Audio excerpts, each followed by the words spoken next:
ರಾಷ್ಟ್ರದ ಜನತೆಯನ್ನು ಉದ್ದೇಶಿಸಿ ಇವತ್ತು ಮೋದಿ ಅವರು ನೀಡಿರುವಂತಹ ಒಂದು ಸಂದೇಶ ಏನಿದೆ ಈಗ ಎಲ್ಲೆಡೆ ಸಂಚಲನವನ್ನ ಸೃಷ್ಟಿ ಮಾಡಿದೆ.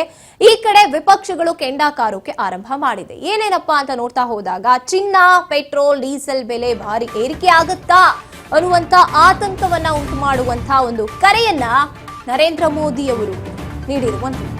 ಆರ್ಥಿಕ ಹಿಂಜರಿತದ ಸೂಚನೆಯನ್ನ ಕೊಟ್ರ ಪ್ರಧಾನಿ ನರೇಂದ್ರ ಮೋದಿ ಅವರು. ಭಾರತೀಯರಿಗೆ ಚಿನ್ನ ಖರೀದಿಸಬೇಡಿ ಅಂತ ಹೇಳಿದ್ಯಾಕೆ ಪಿಎಂ?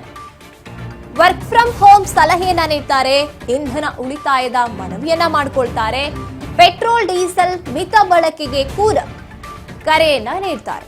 ವಿದೇಶ ಪ್ರವಾಸಕ್ಕೆ ಬ್ರೇಕ್ ಹಾಕಿ ಅಂತ ಹೇಳ್ತಾ ಇರೋದು ಯಾಕೆ? ನಮ್ಮ ಲಾಕ್ಡೌನ್ ರೀತಿ ವಾತಾವರಣ ನೆನಪು ಮಾಡಿರುವಂತದ್ದು ಮೋದಿಜಿ ಅವರು.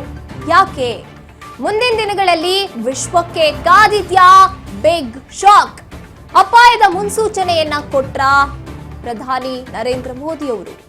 ಎಸ್, ಈ ಒಂದು ಕರೆ ಸಂದೇಶ ಸಾಕಷ್ಟು ಕುತೂಹಲವನ್ನ, ಪ್ರಶ್ನೆಯನ್ನ ಉಂಟು ಮಾಡ್ತಾ ಇರುವಂತದ್ದು. ಚಿನ್ನ, ಪೆಟ್ರೋಲ್, ಡೀಸೆಲ್ ಬೆಲೆ ಭಾರಿ ಏರಿಕೆ ಆಗುತ್ತೆ. ಇನ್ನು ಅವ್ರು ಹೇಳ್ತಾರೆ 1 ವರ್ಷದ ಕಾಲ ಚಿನ್ನ ಖರೀದಿ ಮಾಡೋಕ್ ಹೋಗ್ಬೇಡಿ ಅಂತ.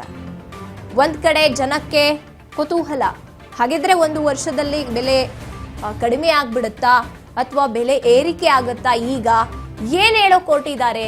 ವರ್ಕ್ ಫ್ರಮ್ ಹೋಮ್ ಅಂತ ಸಲಹೆಯನ್ನ ನೀಡಿರುವಂತದ್ದು ಯಾಕೆ? ಇನ್ನು ಪೆಟ್ರೋಲ್ ಡೀಸೆಲ್ ಮಿತವಾಗಿ ಬಳಸಿ ಅಂತ ಹೇಳ್ತಾ ಇರುವಂತದ್ದು.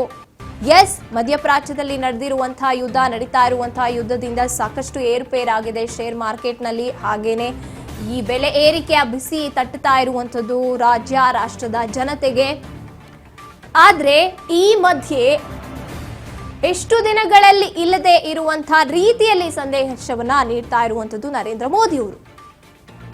1 ವರ್ಷದ ಕಾಲ ಸಾಕಷ್ಟು ಬದಲಾವಣೆಗಳಿಗೆ ನೀವು ಒಳಪಟ್ಟುಕೊಳ್ಳಿ, ತಯಾರಾಗಿರಿ ಅಂತ.